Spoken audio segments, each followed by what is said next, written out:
In today's little video, we are going over everything you need to know about dietary iron and iron absorption. So basically, first thing we need to differentiate between is the different sources of iron that you are getting in your diet. So there's heme iron, and then there's ferrous iron and ferric iron.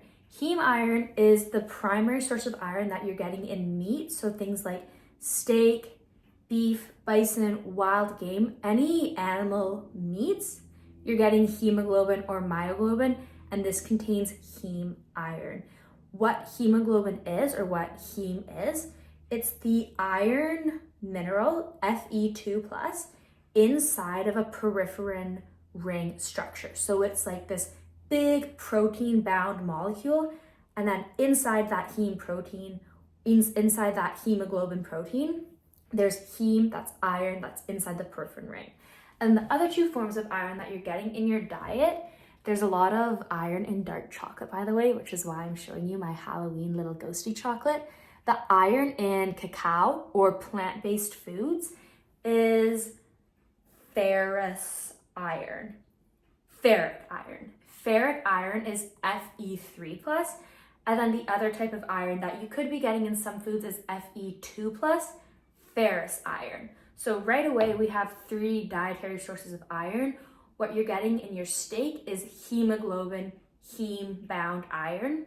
And then in your plant-based foods or other free forms of iron, this is going to be ferric and ferrous iron. Ferric is Fe3+, ferrous iron is Fe2+.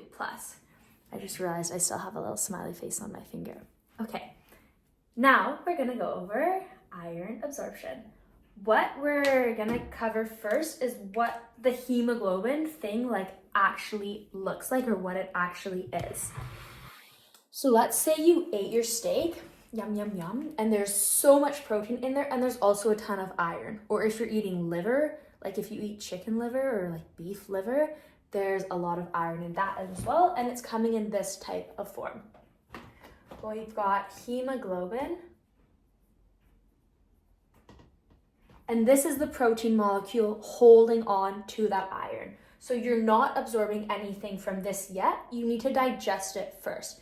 So you eat your snake, not a snake, steak. You eat your steak, and then this comes into your small intestine, into your stomach. In your stomach, oh no. Okay, pause just a moment, please. Hemoglobin. You've ate your steak and the hemoglobin is coming into your stomach. In your stomach, you are going to use the digestive enzyme pepsin, and that pepsin is going to attack the protein molecule. It's going to attack hemoglobin and break it apart, digest it. And then you also have hydrochloric acid in your stomach as well, and that hydrochloric acid is going to help denature the protein molecule and just make it easier for your body to break down. Once this hemoglobin protein is all broken up, the pepsin and the hydrochloric acid, when it digests the hemoglobin, it's going to separate the heme group from the globule globin protein. So now inside your stomach, you have a heme group, and then you just have globin protein over here. This globin protein is just going to be digested and absorbed just as any other protein. It's just a bunch of amino acids. This heme needs a little bit of special processing. This heme group, remember that we said heme is Fe2+, bound within a peripherin ring. So heme plus peripherin. It's like this big complicated structure. This heme that we yielded in the stomach is going to go travel to your small intestine. So let's just write SI for small intestine, and I'm going to draw a little tube. And then right here is your enterocyte. This is your absorptive cell. This is the type of cell that lines your gut, and it's responsible for taking in nutrients. Heme is going to go float into your small intestine, and it's going to show up here right in front of your enterocyte, and now we need to absorb it into the cell. No nutrition counts until it's in your cell, in your blood, processed by your liver in circulation. Heme gets into your cell via the transporter HCP1. So we're gonna go draw into the cell, and this is the transporter HCP1. Once heme is in your enterocyte, the iron is not useful to us yet because it is still tangled up in this peripherin ring. What we need to do now, we need to somehow get that iron out of the peripherin ring. Inside your enterocyte, you have the enzyme heme oxygenase. And that enzyme heme oxygenase attacks the heme molecule, and it breaks it apart, and it causes it to spit out the iron and spit out the peripherin ring over here. As soon as we attack heme with heme oxygenase, we yield free iron, Fe2+, and that peripherin ring. But we're not going to focus on the peripherin ring, it's not really relevant. Now we have Fe2+ inside the enterocyte. We can do a few things with it. Number one, the enterocyte might decide it wants to keep that iron for its own personal uses. So it can keep that, and it can use the iron as a coenzyme in certain enzymatic reactions. It can store it inside the cell, or it can decide, I don't need this iron, I'm going to send it out to the blood, and I'm going to send it to the liver, and the liver will be responsible for distributing it around the body. If you are storing iron inside the cell, you need to use the iron storage protein, ferritin.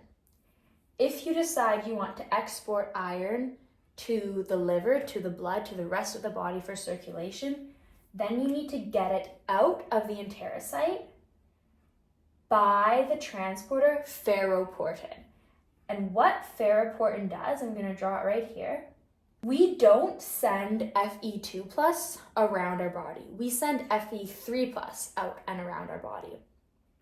Ferroportin, what it does is it takes this Fe2+ from the enterocyte, it takes it out of the enterocyte, and it uses copper to oxidize the iron. So we go from Fe2+ inside the enterocyte through ferroportin and oxidized with copper to yield Fe3+. And then copper becomes reduced. And you also use the enzyme or the protein hephaestin. Hephaestin protein is dealing with the copper part. Ferroportin is dealing with the iron part. What you need to know, essentially, is that we go from Fe2+ inside the cell to Fe3+ now outside of the cell. Once this Fe3+ is out of the enterocyte, out of the basolateral face of the enterocyte, the protein transferrin will bind Fe3+, and transferrin is what's going to transfer the iron to your liver. And then once it gets to your liver is going to decide what it wants to do with that iron. Your liver might want to store some of that iron, so it's going to have to store that iron in the iron storage protein ferritin, or it can decide it wants to distribute that iron to your body, to your muscle, to your brain, wherever it wants. And it's going to put that iron into the blood with the iron transport protein transferrin. So this concludes the petite little video on hemoglobin, heme digestion and absorption. And in part 2 of this video, we're going to be going over iron from your plant-based sources, dealing with DMT1, Fe2+ iron, Fe3+ iron, and the iron that comes from your little chocolate Halloween ghosty. So I hope you guys all enjoyed this video. I hope you learned something cool and exciting, and I'll see you in part 2.